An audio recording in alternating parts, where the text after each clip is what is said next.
हरे कृष्ण कृष्ण कृष्ण हरे हरे. न लगे मरावे ऐसा ठाव दिला देवे. माझ्या उपकारासाठी वागविला मनुकंठी. घरी दिला ठाव अवघा सकळ ही वाव. माझ्या उपकारासाठी वागविला मनुकंठी. तुका म्हणे एके ठाई केले माझे तुझे नाही. माझ्या उपकारासाठी वागविला मनुकंठी. मनोजवं मारुततुल्य वेगम जितेंद्रियं बुद्धिमतां वरिष्ठं वातात्मजं वानरयूतं मुख्यं श्रीरामदूतं शरणं प्रपद्ये. कळले नाही समुद्रामध्ये सूर्य कधीही बुडाला. कळले नाही मळ्यामधून पक्षी कधी उडाला. मरण्याचा भरवसा नाही म्हणून सर्वांनी प्रेम केले. हेच जीवनरूपी आयुष्य मृत्यूनंतर फोटोत प्रेम झाले. समचरण सरोजम सांद्र नीलाबुदाभम जगनविहित पाणिं मंडनं मंडनानां. तरुण तुलसीमाला कंदरं कंजनेत्रं सदयदवलहासं विठ्ठलं चिंतयामी. प्रस्तुत प्राप्त प्रसंगी प्राप्तस्थळी भगवत चिंतनाकरिता निवडलेला अभंग. जगतवंदनीय जगतमान्य महाराष्ट्रभूषण देहुनिवासी श्रीमंत श्री जगद्गुरु तुकोबारायांचा चार चरणाचा परमार्थामध्ये जो श्रेष्ठ अनुभव आला, अनुभूती आली, त्याचा अनुवाद करणारा व भक्तिमय जीवनामध्ये काय क्रांती केली त्या क्रांतीचा निर्देश करणारा हा महाराजांचा अभंग आहे. या अभंगावर बोलण्यापूर्वी अल्पसा परिहार देणं हे वक्त्याचं आद्य कर्तव्य आहे. या न्यायाने हरिभक्तिपारायण वेदांताचार्य वैकुंठवासी हरिभाऊ महाराज पाटील दाताळकर भाऊंच्या 11व्या पुण्यस्मरणानिमित्त हा भव्य दिव्य स्वरूपाचा अखंड हरिनाम सप्ताह सुरू आहे. आणि या अखंड हरिनाम सप्ताहातील आजचा हा दुसरा दिवस आणि दुसऱ्या दिवसाची प्रवचन रूपी सेवा हरिभक्तिपारायण गणेशजी महाराज पाटील असतील तसेच हरिभक्तिपारायण गुरुवर्य सचिनजी महाराज याळीज असतील बाबांच्या माध्यमातून माझ्याकडे आली, ज्यामुळे तुम्हा सर्व मंडळींचा योग आला. या अभंगातून जगद्गुरु श्री संत तुकोबाराय आम्हाला सांगतात की देवाने आम्हाला असं ठिकाण दिलं, असा ठाव दिला की ज्या ठिकाणी गेल्यानंतर मरावं लागत नाही. पुनरपि जननम पुनरपि मरणम पुनरपि जननी जठरे शयनम इह संसारे कल दुस्तारे कृपया पारे पाहि मुरारे. भज गोविंदम भज गोविंदम भज गोविंदम मूढमते भज गोविंदम भज गोविंदम भज गोविंदम मूढमते. असं ठिकाण आम्हाला देवाने दिलं. हे अभंगाचं पहिलं चरण. मग काही साधकांनी जगद्गुरु श्री संत तुकोबारायांना प्रश्न विचारला, का हो तुकोबाराय, देवाने तुम्हाला न मरावं लागणारं ठिकाण दिलं, मग आम्हाला का बरं दिलं नाही हो? तुकोबाराय म्हणतात, बाबा रे, आम्हाला दिलं म्हणजे फुकट दिलं नाही. म्हटले मग तर आम्ही त्या देवावर उपकार केले. काय उपकार केले? म्हटले आम्ही त्या देवाचं नाव आम्ही आमच्या कंठामध्ये धारण केलं आणि त्याच्या उपकाराच्या मोबदल्यात त्याने त्याचं न मरावं लागणारं ठिकाण आम्हाला दिलं. हे अभंगाचं दुसरं चरण. मग काही साधकांनी जगद्गुरु श्री संत जगद्गुरु श्री संत तुकोबारायांना पुन्हा प्रश्न विचारला, का हो तुकोबाराय, देवाने तुम्हाला ठिकाण दिलं म्हणजे नेमकं काय केलं? तर तुकोबाराय सांगतात, बाबा रे, आम्हाला त्याच्या घरी ठाव दिला. मग त्याचं घर म्हणजे काय? तर सलोपता समीपता स्वरूपता सायुज्यता हे त्याचं घर आहे. बाकी सगळं खोटं आहे, बाद आहे, निर्वचन आहे, बाद योग्य आहे. हे अभंगाचं तिसरं चरण. आणि शेवटच्या चरणामध्ये जगद्गुरु श्री संत तुकोबाराय सांगतात की देवाने आम्हाला त्याच्या घरी ठाव दिला आणि त्याच्या स्वरूपाशी त्याने आम्हाला एक रूप केलं, तदरूप केलं, तदाकार केलं आणि त्याच्यामुळे आता तुझा माझा असा भेदच शिल्लक राहिला नाही. ही गोष्ट जगद्गुरु श्री संत तुकोबाराय अभंगाच्या शेवटच्या चरणात सांगतात. ज्या जगद्गुरु श्री संत तुकोबारायांचा अभंग आपण आजच्या प्रवचन रूपी सेवेसाठी निवडलेला आहे, त्या जगद्गुरु श्री संत तुकोबारायांनी त्यांच्या जीवनात एवढं भजन केलं की त्यांच्या संगतीत येणाऱ्या जड वस्तू सुद्धा भजन करत होत्या. काय व्हायचं? कधी तुकोबाराय भंडारा डोंगरावर, कधी भामचंद्र डोंगरावर, कधी घोराडेश्वर डोंगरावर भजनाला जायचे. आणि मग तुकोबाराय जायचे भंडारा डोंगरावर आणि जिजाबाई जायच्या घोराडेश्वर डोंगरावर, जिजाबाई जायच्या भंडारा डोंगरावर आणि तुकोबाराय जायचे भामचंद्र डोंगरावर. असं बरेच दिवस झाले. एक दिवशी जिजाबाईंना वैताग आला आणि जिजाबाई तुकोबारायांना सांगतात, तुकोबाराय, तुम्ही डोंगरांवर भजनाला जाऊ नका असं माझं म्हणणं नाही, पण एक काम करत जा, आज मी कोणत्या डोंगरावर चाललो हे जरा मला सांगून जा. त्यावेळी जिजाबाई सांगतात अगं आवले, तुकोबाराय सांगतात, अगं आवले, म्हटले मी कुठे जातोय माझंच मला काही कळत नाही, माझी या देहाची मज नाही चाड, कुठे करू वाडा आणि कांची. म्हटले मी कुठे जातोय माझंच मला काही कळत नाही, तर तुला काय सांगू? त्यावेळी जिजाबाई म्हणतात, हे बा, मला ते बाकी काही माहिती नाही, पण तुम्ही कोणत्या डोंगरावर जातात हे मात्र मला जाताना सांगून जायचं. त्यावेळी तुकोबाराय म्हणतात, बरं तुला हेच जाणून घ्यायचं आहे ना की मी कोणत्या डोंगरावर जातो? हे पाय, ज्यावेळेस मी भंडारा डोंगरावर, भामचंद्र डोंगरावरून, घोराडेश्वर डोंगरावर भजनाला जाईल आणि तू माझा जेवणाचा डबा घेऊन येशील आणि भंडारा डोंगरावर भामचंद्र डोंगरावरून घोराडेश्वर डोंगरावर जाण्यासाठी जेथे रस्ते फुटतात तेथे आल्यानंतर तू त्या रस्त्यांची माती घेत जाय आणि तुझ्या कानाला लावत जाईन. ज्या मातीतून विठ्ठल विठ्ठल विठ्ठल विठ्ठल असा आवाज येईल समजून घ्यावले की मी त्या रस्त्यानेच गेलो. याचा अर्थ जगद्गुरु श्री संत तुकोबाराय भजन करत होते याच्यात विशेष नव्हता, पण त्यांच्या संगतीत येणाऱ्या जड वस्तू सुद्धा भजन करत होत्या. एवढं सामर्थ्य जगद्गुरु श्री संत तुकोबारांमध्ये निर्माण झालं होतं. हा, आणि फक्त जगद्गुरु श्री संत तुकोबारांमध्येच ते सामर्थ्य होतं का? नाही, तर ज्या ज्या संतांनी विठ्ठलाची भक्ती केली, ज्या ज्या संतांनी विठ्ठलाची पूजा केली, त्या त्या संतांमध्ये तेवढं सामर्थ्य निर्माण झालं होतं. मी तुम्हाला संत जनाबाईंचं चरित्र सांगून जाईल. संत जनाबाई महिला पंढरपुरात होऊन गेल्या. नामदेव महाराजांच्या आश्रित राहणाऱ्या जनाबाई 14 माणसांचं नामदेवरायांचं कुटुंब जनाबाई वर्णन करतात. गोनाई राजाई यसाई दोघी सासू सुनाग, दामना जाना बाप लेक, नारा विटा गोदा महादा, चवगे पुत्र जन्मले पवित्र त्याचे वंशी, लाडाई गोडाई यसाई साखराई, चौग्या सुनी नामयाच्या पाही, लिंबाई ती लेक आऊबाई बहीण, विडीपशी जनी नामयाची. 14 माणसांचं नामदेवरायांचं कुटुंब. भगवान पांडुरंग परमात्माला वाटायचं की माझ्या एकट्याच जणीला सगळे कामं करावे लागतात, म्हणून भगवान पांडुरंग परमात्मा जनाबाईंना दळू लागायचे. आणि दळता दळता जनाबाई जात्यावर ओव्या गायच्या आणि ओव्या गाता गाता भगवान पांडुरंग परमात्मा जनाबाईंना सांगायचे, जणे तू फक्त माझं नाव घे. ते फक्त त्या जणीला सांगत होते असं नव्हतं, ते आपल्याही जणीला सांगतात बा. पण आपल्या जणीचा काय देवावर विश्वास आहे का महाराज? मी एका ठिकाणी कीर्तनाला गेलो. कीर्तनाला गेल्यानंतर एका घरी माझी राहण्याखाण्याची व्यवस्था होती आणि मग मी किचन रूममध्ये हात धुण्यासाठी गेलो. गेल्यानंतर माझं लक्ष त्या ताईंकडे गेलं. त्या ताई स्वयंपाक करताना काहीतरी गाणे ऐकत होते. आता माझं मन असं चिकित्सक, मी लगेच तर्क लावला. म्हटलं आता कीर्तनकाराला जेवण बनवणं चालू आहे, महाराजाला जेवण बनवणं चालू आहे, म्हणजे नक्कीच काहीतरी भक्तिपर गीतं ऐकत असतील. नाहीच भक्तिपर गीतं तर अभंग ऐकत असतील, नाहीच अभंग तर कथा ऐकत असतील, नाहीच कथा कमीत कमीत कीर्तन तर ऐकत असतील. पण माझं मन असं चिकित्सक बाबा राहावे ना. मी पुढच्या घरात आलो, सोप्यावर बसलो आणि बसल्यानंतर ते घरमालक माझ्या शेजारी येऊन बसले. मी त्यांना म्हटलं, का हो दादा, या ताई कानात हेडफोन घालून काय ऐकतात? ते म्हणे महाराजाव तिला कणी सवय. म्हणतं काय सवय? म्हणे महाराजाव तिला कणी सवय. म्हणतं सांगा ना काय सवय? म्हणे महाराजाव तिला कणी स्वयंपाक करताना गाणे ऐकण्याची सवय. मी त्यांना म्हटलं, दादा अशी सवय योग्य नाही, त्या तुमच्या धर्मपत्नी आहे, तुम्ही त्यांना सांगावं, कामात काम काही म्हणा राम राम.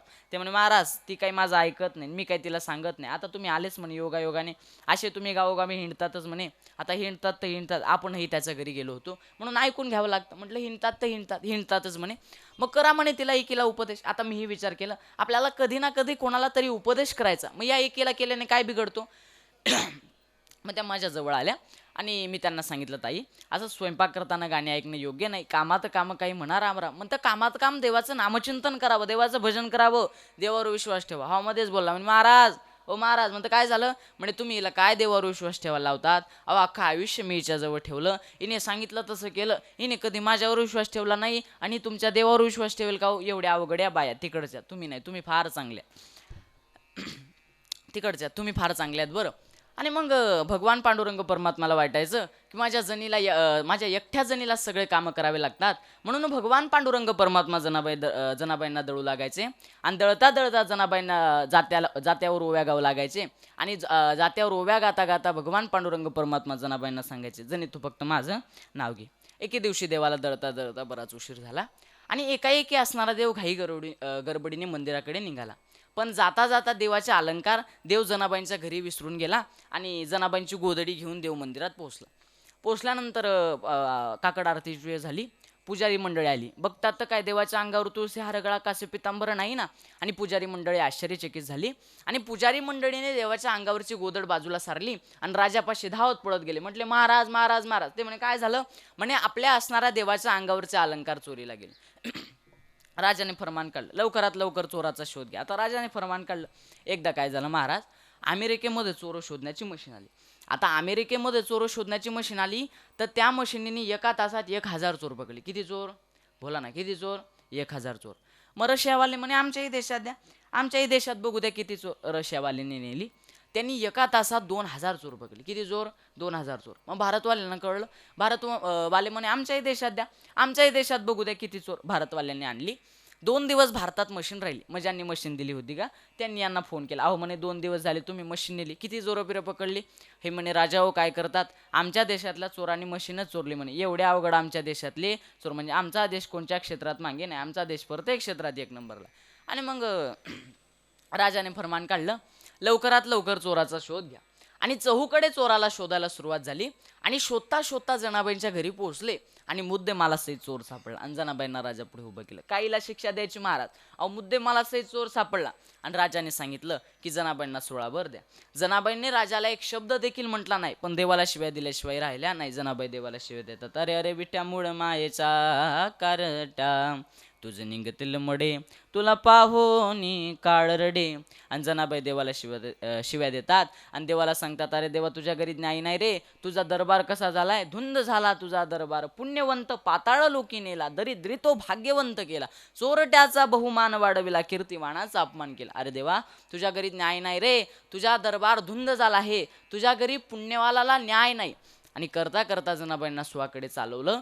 पण ज्या ज्या लोकांना जनाबाईविषयी माहिती होतं की जनाबाईंचा अधिकार कोण काय, तो प्रत्येक व्यक्ती भगवान पांडुरंग परमात्माकडे बघून एकच म्हणत होता की कोठे गुंतलासी द्वारकेचा राया, वेळ का सकया लावियला. आणि करता करता जनाबाईंना सुवाकडे चालवलं. जनाबाईंना सुळाकडे चालवल्यानंतर जनाबाईंनी जसं सुळाकडे बघितलं, सुळाकडे बघितल्या क्षणी सुळाचं पाणी झालं. चहूकडे कीर्ती पसरली आणि कीर्ती काशीपर्यंत पोहोचली. आणि काशीचे संत कबीर महाराज काशीहून पंढरपूरपर्यंत मुक्काम करत करत पोहोचले. आणि संत कबीर महाराज पंढरपुरात आल्यानंतर काही लोकांना त्यांनी विचारलं, का हो दादा म्हणे इथे संत जनाबाई राहतात. ते म्हणे महाराज आम्हाला संत जनाबाई काही माहिती नाही, जणी माहिती आहे म्हणे. एवढा लोक जनाबाईंचा द्वेष करत होते. लोकांनी फक्त जनाबाईंचा द्वेष केला का हो, आज जरी आपण बघितलं आणि इतिहासात जरी डोकावलं तर ज्या ज्ञानोबारांना आपण आदर्श मानतो, ज्या ज्ञानोबारांच्या समाधीचं दर्शन व्हावं, दर्शन सोडा, त्या समाधीवर माझी दृष्टी पडाली तरी माझ्या आयुष्याचं सार्थक झालं, या हेतूने जगणारे लोक आपण, या दृष्टिकोनाने कोणाला मानणारे लोक आपण, ते ज्ञानोबारा ज्यावेळेस आहेत होते ना मायबाप, या समाजाने त्या ज्ञानोबारांना मांडे सुद्धा खाऊ दिले नाही. काय परिश्रम असेल त्या ज्ञानोबारांच्या जीवनात. ज्या तुकोबारांना आपण आदर्श मानतो, ज्या तुकोबारांच्या पावलावर पाऊल ठेवून आपण चालतो, कळला असेल तुका तर राहू नको मुका, या विधानाने जगणारे लोक आपण, ते तुकोबारा ज्यावेळेस हयात होते 65 एकराची जागीर तुकोबारांनी या समाजात दान केली. तर जे लोक तुकोबारांना तुकाराम शेठ म्हणत होते तेच लोक तुकोबारांना तुक्या म्हणू लागली, तुक्या. आणि मी तरी म्हणतो समाजात यापेक्षा खालच्या पातळीचा अपमान कोणाचा झालेला नाही. आणि मग जनाबाईंचा सुद्धा लोकांनी त्याच पद्धतीने अपमान केला. म्हणजे आम्हाला संत जनाबाई काही माहिती नाही, जणी माहिती आहे म्हणे. कबीर महाराज म्हणे जणी का असे ना, ते म्हणे कुठे राहते, ते म्हणा ते पहा ते समोर घर दिसतं ना, त्या नामदेव महाराजांचं घर आहे, त्या घरी तुम्ही विचारपूस करा. संत कबीर महाराज नामदेव महाराजांच्या घरी गेले आणि नामदेव महाराजांना आरवळ दिली. ओ नामदेव महाराज. नामदेव महाराज घरातून बाहेर आले. आल्यानंतर नामदेव महाराज म्हणे बोला. ते म्हणे संत जनाबाई इथे राहतात. ते म्हणे महाराज संत जनाबाई इथेच राहते, पण ती आता इथे नाही म्हणे. मग म्हणे ती गोपाळपूरला गेली का बरं, तर गौऱ्या वेचायला. संत कबीर महाराजांना तेवढा सुद्धा वियोग सहन झाला नाही आणि संत कबीर महाराज गोपाळपूरच्या दिशेने निघाले. आणि गोपाळपूरच्या दिशेने निघाल्यानंतर गोपाळपुरात जसे संत कबीर महाराज पोहोचले तर चंद्रभागेमध्ये स्नान करत असणाऱ्या काही वारकऱ्यांना त्यांनी विचारलं, का हो दादा म्हणे, अहो इथे संत जनाबाई कोण आहेत. ते म्हणे महाराज ते पत्ते समोर भांडण चाललंय ना, त्यातल्या त्या उजव्या बाजूच्या संत जनाबाई. संत कबीर महाराजांनी तर डोक्याला हात लावला. म्हटले अरे कुठे काशी, कुठे पंढरपूर, अरे एवढ्या लांबून आलो आणि ज्यांच्या दर्शनासाठी आलो त्यांचा काय हा प्रकार चालला. आणि संत कबीर महाराज माघारी फिरले. माघारी फिरल्यानंतर जनाबाईंनी कबीर महाराजांना बघितलं आणि कबीर महाराजांना आरव दिली. ओ कबीर महाराज, अहो कुणीकडे आलतात. कबीर महाराज म्हणे आलो होतो तर तुमच्याचकडे, पण आता आम्ही येतो. ते म्हणे तुम्ही जा, पण जाण्याआधी एवढं आमचं एक भांडण मिटवा. ते म्हणे तुमचं कशाचं भांडण. ते म्हणे गौरींचं. मग ते मला कसं मिटवता येईल म्हणे. मी म्हणे मिटवता येईल, ऐका ही गौरी घ्या, हातात उचला आणि हातात उचलल्यानंतर कानाला लावा. जी गौरी विठ्ठल विठ्ठल विठ्ठल विठ्ठल असं भजन करेल ती गौरी माझी जनीची, आणि जी गौरी कीर्तनातल्या माणसासारखी मुकी बसेल ती गौरी हिची. बरोबर ना. आपण किती सप्ते केले आणि किती बुवा उलगवले आपल्याला अंदाज नाही, पण आपण काही कीर्तनात प्रवचनात भजन करत नाही. काय होतं महाराज, एकदा काय झालं, एक माणूस बस स्टँडवर गेला. बस स्टँडवर गेल्यानंतर बसमध्ये बसला. बसमध्ये बसल्यानंतर त्याने कंडक्टरपासून तिकीट काढलं आणि कंडक्टरपासून तिकीट काढलं आणि बसच्या खाली उतरलं आणि बसच्या बाजूला जाऊन उभा राहिला. बस निघून गेली. बस कोणासाठी थांबत नसते. दुसऱ्या दिवशी माझ्याकडे आला. मला म्हणे महाराज, म्हणतं काय झालं.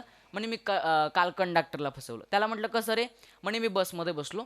बसमध्ये बसल्यानंतर मी कंडक्टरपासून तिकीट काढलं.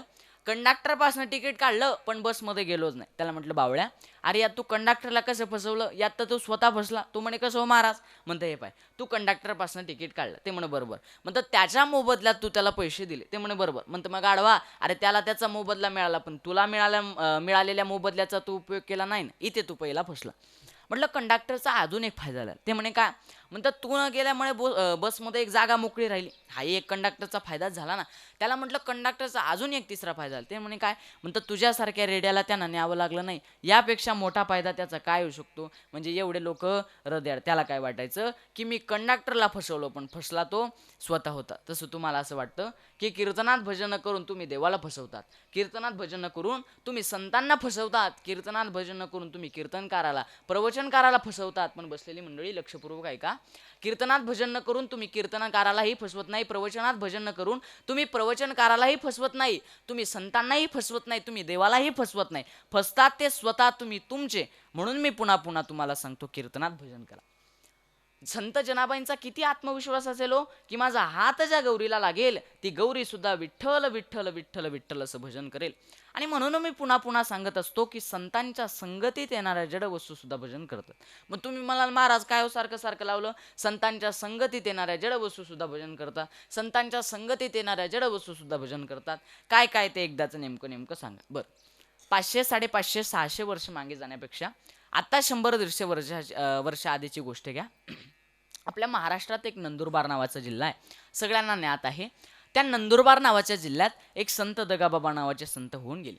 त्या संतांनी जन्माला आल्यापासून तर मरेपर्यंत, उठल्यापासून तर झोपेपर्यंत एकच साधना केली. हरे राम राम राम हरे हरे. दुसरी साधना नाही. त्यांना जर म्हटलं बाबा अहो जेवण करता का, हरे राम राम राम हरे हरे. त्यांना जर म्हटलं बाबा अहो दूध घेता का, हरे राम राम राम हरे हरे. बस स्टँडवर जायचे. बस स्टँडवर गेल्यानंतर बसमध्ये बसायचे.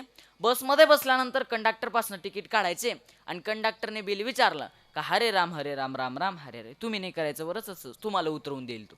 एकच साधना त्यांनी आयुष्यभर केली आणि आयुष्याच्या शेवटच्या काळात त्यांना एक व्याधी जडली आणि त्या व्याधीवर उपचार म्हणून त्यांना गुजरातच्या एका हॉस्पिटलमध्ये ॲडमिट केलं. 15 दिवस ते त्या हॉस्पिटलमध्ये होते. 16वा दिवस उगवला. त्यांचा डिस्चार्जचा दिवस होता. डॉक्टर त्यांच्यापाशी गेले आणि त्यांना म्हटले बाबा 15 दिवस होतात बाबा तुम्ही आमच्याकडे, 15 दिवसात तुमचं बिल झालं बाबा, ते बिल कोण भरेल. बाबा म्हणे बिल म्हणजे काय. डॉक्टर म्हणे बाबा अहो 15 दिवस होतात तुम्ही आमच्याकडे, अहो 15 दिवस आमच्या स्टाफने तुमची सेवा केली, तुमची सुसंस्कार केली, त्या सेवेचा मोबदला म्हणून तुम्हाला आम्हाला काहीतरी द्यावं लागेल ना, ते तुम्ही कुठून दिशा. ते बाबा म्हणे अहो देऊ. अहो हा पण कुठून दे, अहो देऊ म्हणे. ते म्हणे अहो कुठून दिशा. ते म्हणे पा माझ्या बेड खाली कमंडलू ठेवला, तो कमंडलू तुम्ही उचला आणि तो कमंडलू तुम्ही तुमच्या कानाला लावा आणि त्यातनं काय तुम्हाला मिळेल ते तुम्ही घ्या. ते म्हणे बाबा अहो हजारो रुपये बिल झालं आणि या एवढ्या एवढ्या कमंडलू काय असणार. ते म्हणे अहो तुम्ही उचला.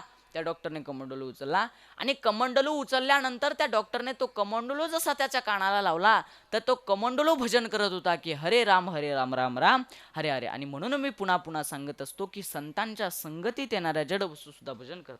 याच्या पुढचं बोलू बाबा. त्या डॉक्टरने त्याच्या दवाखान्यालाच नाव देऊन टाकलं संत दगाबाबा हॉस्पिटल. मग जगद्गुरू श्री संत तुकोबारांनी सुद्धा त्यांच्या संपूर्ण आयुष्यात एकच साधना केली, विठ्ठल विठ्ठल विठ्ठल विठ्ठल. दुसरी साधना नाही.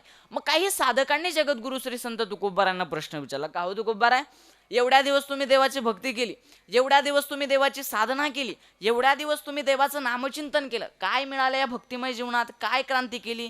त्या क्रांतीचा निर्देश जगद्गुरू श्री संत तुकोबाराय सेवेकरता घेतलेल्या अभंगाच्या प्रथम चरणात सांगतात की न लगे मरावे ऐसा ठाव दिला देवे, की मरावं लागणार नाही असं ठिकाण आम्हाला देवाने दिलं. आता तुम्ही सांगा कोणाला मरावं वाटतं, हात वर करा बरं. एका मिनिटात आपण त्याचा गेम करू. मी एकटा नाही बरं, आपण सगळे मिळून. नाही तू म्हणशाल महाराज तुमची तब्येत पाहिली केवढी आणि तुम्ही बाता पाहिल्या केवढ्या मारतात म्हणून मी एकटा नाही, आपण सगळे मिळून. मरावं कोणालाच वाटत नाही. मरावं वाटतं का मरावं लागतं, बोला ना. मरावं वाटतं का मरावं लागतं, मरावं लागतं. मरावं कोणालाच वाटत नाही. काय महाराज, जे मरण मागतात ना त्यांनाही मरावं वाटत नाही, जे मरायला निघालेत ना त्यांनाही मरावं वाटत नाही, आणि जे मरायला टेकलेत ना त्यांना तर अजिबात मरावं वाटत नाही. एक मनुष्य होता. दिवसभर जंगलातून लाकडाची मुळी काढायचा आणि त्याची उपजीविका भागवायचा. एके दिवशी त्याने जंगलातून लाकडाची मुळी काढली आणि एका झाडाखाली त्याने ते लाकडाची मुळी टाकली आणि वैतागून म्हटला ये रे यमा बाबा एकदाचा घेऊन जा. पण त्याने ज्या झाडाखाली लाकडाची मुळी टाकली होती का ते कल्पवृक्षाचं झाड होतं. आणि जगद्गुरू श्री संत तुकोबारा सांगतात की कल्पतरू खाली फळे येती मांगी त्याली, ये रे यमा बाबा एकदाचा घेऊन जा म्हटल्याबरोबर यमराज हाजीर झाला. हा म्हणे चला. ते म्हणे तुम्ही कोण. हा म्हणे आता तुम्ही ज्यांना आरवळी दिली ना तो यमराज मी. हा म्हणे मी तुम्हाला आरवळी दिली पण तुमच्याबरोबर यायला नाही म्हणे. मग म्हणे मला मोळी उचलायला कोणी नव्हतं म्हणून मी तुम्हाला आरवळी दिली. म्हणजे जे मरण मागतात त्यांनाही मरावं वाटत नाही. बरं, जे मरायला निघालेत ना त्यांनाही मरावं वाटत नाही. एक मनुष्य होता आणि मग रोजची काहीतरी मोलमजुरी मिळवायचा आणि त्याची आणि त्याच्या मुलींची उपजीविका भागवायचं. एके दिवशी त्याला मजुरीच मिळाली नाही. त्याच्या मुली अन्न अन्न करून झोपी गेला. त्याला त्याच्या जगण्याचा पश्चाताप झाला. तो म्हणे काय अर्थ हो म्हणे माझ्या जगण्याला, काय तथ्य काय गुया, साधं माझ्या मुलींना अन्नसुद्धा मिळू नये, यापेक्षा दुर्दशा काय असू शकते, मरतो म्हणे मी एकदाच. मग दुसऱ्या दिवशी कशी तरी मोलमजुरी मिळाली. दिवसभर त्याने काम केलं. संध्याकाळी स्वयंपाक केला, मुलींना जेवू खाऊ घातलं. सकाळी स्वयंपाक केला, मुलींना जेवू खाऊ घातलं. आणि एक 3-4 तालाचा डबा त्याच्याकडे होता. तो 3-4 तालाचा डबा त्याने भरला आणि मनमाडसारख्या शहरात राहत होता. रेल्वे स्टेशनच्या दिशेने निघाला. पण जाता जाता त्याच्या बालपणीचा मित्र त्याला भेटला. तो याला म्हणे जय रे. हा म्हणे जय रे. ते म्हणे कुठे चालला रे. हा म्हणे चाललो म्हणे मरायला. ते म्हणे का बरं. याने सर्व रडगाणं त्याला ऐकवलं. काय अर्थ रे म्हणे माझ्या जगणार, काय तथ्य काय गुया, साधं माझ्या मुलींना अन्न सुद्धा मिळू नये, यापेक्षा दुर्दशा काय असू शकते, मरतो म्हणे मी एकदाच. हा म्हणे कुठे चालला मरायला. हा म्हणे मी रेल्वे स्टेशन. मग हातात काय रे. हा म्हणे जेवणाचा डबा. मग जेवणाचा डबा का रे. ते म्हणे आता रेल्वे स्टेशनवर चाललो, रेल्वे काय वेळेवर येतात का, एखादी रेल्वे जर लेट झाली तर मी काय भुक्या मरू का, म्हणजे मरायला चालला आणि तिथे डबा घेऊन चालला. म्हणजे आपल्या लोकांना चेंदायची आठवण कुठेच पडत नाही, मरायला चालला आणि तिथे जेवणाचा डबा घेऊन जातो. हे मरायचे लक्षण आहेत का हो. म्हणजे जे मरायला निघालेत त्यांनाही मरावं वाटत नाही. बरं, या दोघींचं तर आपण समजू शकतो, जगतायत बो कसे तरी जगू देऊ. पण जे मरायला टेकलेत ना त्यांना तर अजिबात मरावं वाटत नाही. एका घरात एक म्हातारी होती. म्हातारी थोडी कडक स्वभावाची होती आणि मग त्या घरात त्यांना लग्न काढायचं होतं. मग त्या घरातल्या सगळ्यांनी विचार केला, म्हटलं लग्न काढलं म्हणजे आपल्या घरात पाहुणे जमतील आणि पाहुणे जमल्यानंतर ही म्हातारी कोणाला काही म्हणेल, कोणाला बोलेल, कोणाला रागवेल, त्या सर्वांनी विचार केला. आणि विचार केल्यानंतर मग आता कसं बसं त्यांनी लग्न काढलं. लग्न काढल्यानंतर नवरदेव आणि त्याचे 4-5 मित्र असे मंडपात बसले होते. मग म्हातारी बाहेर आली. म्हातारीला दिसायला थोडंसं कमी होतं, म्हणजे दिसत कमी होतं, पण म्हातारी ऐकायला एकदम शार्प होती. म्हातारी त्यांच्याकडे पाहते आणि त्यांना म्हणते, कोण तुम्ही आणि काय करतात आणि कशाला आले, अशी म्हातारी परेड करू लागली. पण त्यातला एक मुलगा थोडासा आगळा होता. तो म्हणे ही म्हातारी अजून गचकणा बी म्हणे. म्हातारीने हे ऐकलं आणि ऐकल्याबरोबर म्हातारी त्याच्याकडे गेली. म्हणे गचकणा म्हणजे त्याला वाटलं आता म्हातारी माझ्या 2-4 कानफड्यात दिल्याशिवाय काही राहणार नाही. तो म्हणे आजी गचकणा म्हणजे अजून जेवणा कशी. ती म्हणे भाऊ अजून मी कशी गचकणार, आधी सगळं गाव गचकणार, मग सगळं वराड गचकणार, मग नवरी गचकणार, मग नवरदेव गचकणार, माझं काय गचकले तर गचकले नाही तर वाचले. म्हणजे जे मरायला टेकले त्यांनाही मरावं वाटत नाही. ज्ञानोबा 13व्या सांगतात की जगस्पृहे आस्पद एक सर्व भौमपद न मरणे निर्भय जगा पडे. किंवा अजून ज्ञानोबा 16व्या सांगतात की आगाम रहा बोलूना सहाती जरी मेलिया तरी रडती परी असते गणितीनं सहाती गैसपणे. म्हणजे जे मरायला टेकलेत ना त्यांनाही मरावं वाटत नाही. मग काही साधकांनी जगद्गुरु श्री संत तुकोबारांना प्रश्न विचारला, का हो तुकोबाराय, देवाने तुम्हाला ठिकाण दिलं, मग तुम्हालाच का ठिकाण दिलं, आम्हाला का बरं दिलं नाही. तुकोबाराय म्हणतात, बाबा रे आम्हाला दिलं म्हणजे फुकट दिलं नाही. म्हटले मग तर आम्ही त्या देवावर उपकार केले. काय उपकार केले. केलेले उपकार जगद्गुरु श्री संत तुकोबाराय अभंगाच्या 2य चरणात सांगतात की माझ्या उपकारासाठी वागविला म्हणून कंठी. म्हटले आम्ही त्या देवावर उपकार केले. लोक म्हटले तुकोबाराय अहो तुम्ही आणि देवावर उपकार. तुकोबाराय म्हटले तो देव निर्गुण निर्विकार होता, आम्ही त्याला सगुण साकार केलं, त्याचे नाव आम्ही आमच्या कंठामध्ये धारण केले आणि त्याला आमच्या हृदयामध्ये राहायला ठिकाण दिले. कसं आहे ना, किती जरी मोठा माणूस असला, देशाचा राष्ट्रपती जरी असला तरी त्याला राहायला घर लागतं ना. घर असल्यापासून तो काम कसं करेल. मग एखादा क्लास 1 ऑफिसर असला, मस्तपैकी सर्व सुखसुविधा असणारा बंगला पाहतो, त्या बंगल्यात राहतो. त्या बंगल्यात जर एखादी जरी सुखसुविधा कमी असेल तरी तो त्या बंगल्यात राहत नाही. म्हटले हा तर सगळ्या क्लास 1चा क्लास 1 आहे बुवा. मग देव कुठेही राहतो का. देव कुठेही राहत नाही. जगद्गुरु श्री संत तुकोबाराय सांगतात, तुका म्हणे चित्त करारे निर्मळ येऊनी गोपाळ राहते ती. किंवा जयाचे चोखटे माणसे, ज्याचं चित्त शुद्ध आहे, ज्याचं अंतकरण शुद्ध आहे, ज्याचं हृदय चोखट आहे, अशा चोखट हृदयामध्ये देव राहतो. पण सगळ्यांचंच अंतकरण विकाराला मलिन केलेलं आहे ना. तुकोबाराय सांगतात, तुका म्हणे देह भरीरा विठ्ठले काम क्रोध केले घररीते. पण ज्याने ज्याच्या अंतकरणात ना काम क्रोधादी विकार बाहेर टाकले त्याच्या अंतकरणात देव राहतो. पण ते तर काही सहजासहजी जात नाही. हे अंतरशत्रू आहेत, अतिशय बलवान आहेत. मी तुम्हाला सांगतो, बाह्य शत्रूशी लढणं सोपं असतं पण आंतरशत्रूशी लढणं मात्र अवघड असतं. शेजाऱ्याशी धोणात करणं सोपं असतं पण आपल्याच मुलाच्या विरोधात जाऊन त्याच्याशी धोणात करणं मात्र अवघड असतं. म्हटले अंतरशत्रू आहेत, अतिशय बलवान आहेत. पण आम्ही आमच्या हृदयातनं हे अंतरशत्रू बाहेर टाकले, कामक्रोधादी विकार बाहेर टाकले आणि आम्ही आमचं हृदय रिकामं केलं आणि त्या देवाला राहायला ठिकाण दिलं आणि त्याच्या उपकाराच्या मोबदल्यात त्याने त्याचं न मरावं लागणारं ठिकाण आम्हाला दिलं. लोक म्हटले तो खूप बरं आहे, आम्हाला समजलं, पण म्हटले एक शंका आहे. म्हणे काय शंका आहे? म्हणे वागविला म्हणू कंठी, म्हणजे नेमकं तुम्ही काय केलं? तुकोबाऱ्या सांगतात बाबा रे, इथं कंठ जरी शब्द आला असेल तरी त्याचा अर्थ हृदयाचा होतो. कंठ याचा अर्थ कंठ असाच होतो, पण वाचार्थाने अर्थ कळत नसेल तेव्हा लक्षणा करावी लागते. शक्य संबंध लक्षणे आणि वाचार्थ लक्षार्थ या दोघींचा संबंध लावला तर कंठ याचा अर्थ हृदयाचा होतो. जाऊ दे, तुम्हाला असं समजणार नाही आणि तुम्हाला समजेल असंच मी तुम्हाला सांगेल. तुम्ही काही जास्त चिंता करायची नाही. एकदा काय झालं महाराज, एक मनुष्य नवीनच इकडे आला होता. त्याला कणी बरं वाटत नव्हतं आणि मग तो दवाखान्यात गेला. दवाखान्यात गेल्यानंतर त्याने डॉक्टरला सांगितलं की डॉक्टर साहेब मला थोडा ताप आणि सर्दी आहे, तुम्ही मला गोळ्या औषधं द्या. डॉक्टरने त्याला 2 गोळ्या दिल्या. तो मुंबईकडचा होता, मग त्याला इकडची भाषाही कमी कळायची. डॉक्टरने 2 गोळ्या दिल्या आणि डॉक्टरने त्याला सांगितलं एक गोळी तुम्ही आता घ्या आणि एक गोळी तुम्ही तासाभराने घ्या. हा म्हणे तासाभराने म्हणजे काय? डॉक्टर हुशार होता. डॉक्टर म्हणे घंट्याने घ्या. हा म्हणे घंट्याने म्हणजे काय? याला तास कळना घंटा कळना. काही काही डॉक्टर हुशार असतात महाराज. एक डॉक्टर अशाच हुशार होता. एका माणसाची मंडळी आजारी पडली. तो डॉक्टरपाशी गेला. डॉक्टरला म्हणे डॉक्टर साहेब चला. त्याची बॅग उचलली, डॉक्टरची बॅग उचलली. तो पुढे, डॉक्टर मागे. दोघी जण त्याच्या घरी पोहोचले आणि घरी पोहोचल्यानंतर डॉक्टरला बसायला सतरंजी टाकली. काय चहा कॉफी द्यायची ती दिली आणि दिल्यानंतर डॉक्टर साहेब म्हणे आणा तुमच्या मंडळीला. ही म्हणे हा म्हणे ती तर अडचण आहे. म्हणे काय अडचण आहे? म्हणे आमच्या घरची पोशाख पद्धती म्हटला, आमच्या घरची स्त्री परपुरुषाच्या समोर येत नाही, तरी तुम्ही तिला बरं कर.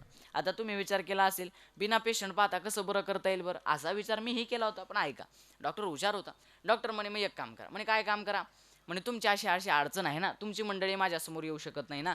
म्हणे मग एक काम करा, एक दोरीचं टोक घ्या, एक दोरीचं टोक तुम्ही माझ्या हातात द्या आणि दुसरं दोरीचं टोक तुम्ही तुमची मंडळी जिथं बसली ना त्याच्या हातात द्या. आता याने विचार केला, दोरीच्या टोकाला हात लावून कुठं आजार बरा होत असतो का हो? म्हटलं दवाखान्यात गेलं तर पालथा व्हा, उताना व्हा, या अंगावर व्हा, त्या अंगावर व्हा, डोळे वाचवा, तोंड फाकवान, काय होतं तुम्हाला? काय होतं तुम्हाला? तुला काय होतं हे पाहिलं पाहिजे. म्हटलं एवढं करून फरक पडत नाही आणि दोरीच्या टोकाला हात लावून कुठं फरक पडत असतो का हो? याला थोडासा संकोचच वाटला आणि मग घेतली होती हातात दोरी. मग याने काय केलं, एक दोरीचं टोक याने डॉक्टरच्या हातात दिलं आणि दुसरं दोरीचं टोक याने याच्या सपऱ्यात एक म्हैस होती त्या म्हशीच्या गळ्यात बांधलं. पण काही डॉक्टर असे असतात महाराज, ते पेशंटची नाडी पाहून त्याचा आजार सांगतात. काही डॉक्टर असे असतात ते पेशंटचा चेहरा पाहून त्याचा आजार सांगतात. काही डॉक्टर थर्मामीटर लावून आजार सांगतात. हा त्यांच्यापेक्षा बुद्धिमान डॉक्टर होता. डॉक्टरने दोरीच्या टोकाला हात लावलं आणि तो घर मालक म्हणे सांगा तुम्ही, म्हणे डॉक्टर साहेब माझ्या मंडळीला काय आजार होतो? तो डॉक्टर म्हणे आपण तुमच्या मंडळीला काय आजार होतो ते नंतर पाहू, पण आधी तुम्ही म्हशीशी लग्न कधी केलं ते मला सांगा. किती बुद्धिमान डॉक्टर हो, दोरीच्या एका टोकाला हात लावून सांगतो की दुसऱ्या टोकाला कोण, एवढे बुद्धिमान डॉक्टर होते आधी बरं.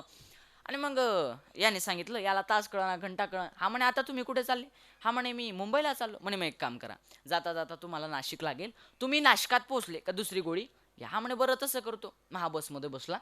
बसमध्ये बसल्यानंतर याने याच्या शेजारच्या माणसाला सांगून ठेवलं, म्हणे दादा मला थोडी झोप लागते, एक गोळी घेतल्यामुळे झोप लागत होती, म्हणे मला थोडी झोप लागते, तुम्ही मला नाशिक आल्यावर उठवा. पण बस अशी गोष्ट आहे की जिथात बसल्यानंतर मनुष्याला आपोआप झोप येते.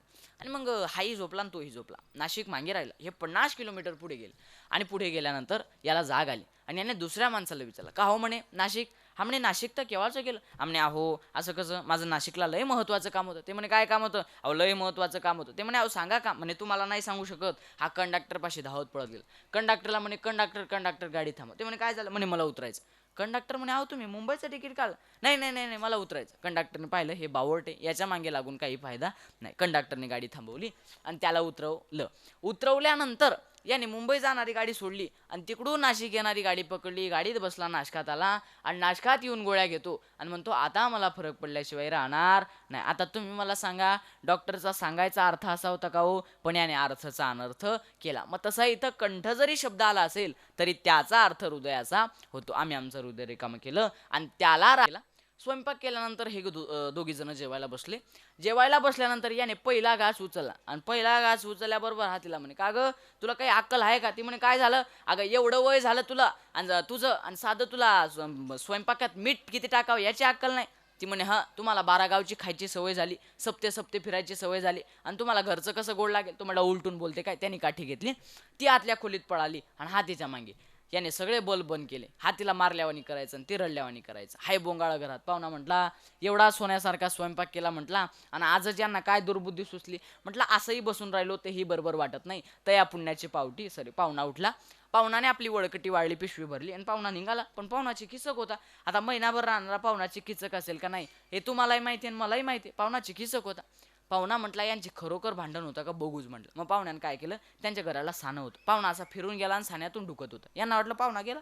ही हसत बाहेर आली, एका ताटात जेवायला बसले. हा तिला म्हणे, पाय मी तुला कसं मारल्यावानी केलं. ती म्हणे, अहो मी तरी कुठं रडली. पाहुणा साण्यातून दारात आला. म्हटलं, हा मी बी कुठं गेलो. म्हटलं, मी बी गेलावानी केली. एवढे अवघड पाहुणे, असा पाहुणा कोणाच्याच नशिबी येऊ नाही. मग ते साधक जगद्गुरु श्री संत तुकोबारायांना म्हणतात का, हो तुकोबाराय, देवाने तुम्हाला ठिकाण दिलं, मग पाहुणा म्हणून दिला असेल. तुकोबाराय म्हटले, पाहुणा म्हणून नाही दिलं. म्हटले, मग तर आम्हाला त्याच्या घरी ठाव दिला आणि त्याच्या स्वरूपाशी त्याने आम्हाला एक रूप केलं, तदरूप केलं, तदाकार केलं आणि त्याच्यामुळे आता तुझा माझा असा भेदच शिल्लक राहिला नाही. ही गोष्ट जगद्गुरु श्री संत तुकोबाराय अभंगाच्या शेवटच्या चरणात सांगतात. तुका म्हणे एके ठाई केले माझे तुझे नाही. ज्या जगद्गुरु श्री संत तुकोबारायांचा अभंग आज आपण प्रवचन रूपी सेवेसाठी निवडला होता, त्या जगद्गुरु श्री संत तुकोबारायांचं चरित्र जर आपण पाहिलं आणि त्या चरित्रातला जर 1% जरी आपण आदर्श घेतला तरी आपल्या आयुष्याचं सार्थक झाल्याशिवाय राहणार नाही. बसलेली मंडळी, तुम्ही तुमच्या जीवनात एवढं देवाचं भजन करा, एवढं देवाचं भजन करा, एवढं देवाचं भजन करा की तुमचं जीवन सार्थकी लावून घ्या आणि पुन्हा या मृत्यू लोकात येण्याचं काम ठेवू नका. कुठल्याही पद्धतीचा गर्व करू नका, कोणाचा द्वेष करू नका, कोणाचा मत्सर करू नका. रावणासारखा सामर्थ्यवान राजा या मातीत मिळाला. तुमच्या नामच्या 2-4 अंगठ्या 2-4 साकड्या कुणीकडे न्यायचा. कुठल्याही पद्धतीचा गर्व करू नका. एक दिन निकले शहर करणे मनमे कई अरमान थे. एक दिन निकले शहर करणे मनमे कई अरमान थे. पैर के तली चुभी हड्डी, हड्डी के ये बयान थे. चलने वाले चल संभल के, हम भी कभी इंसान थे, हम भी कभी इंसान थे. म्हणून कुठल्याही पद्धतीचा गर्व करू नका, कुठल्याही पद्धतीचा कोणाचा द्वेष करू नका, कोणाचा मत्सर करू नका. आनंदी जीवन जगा.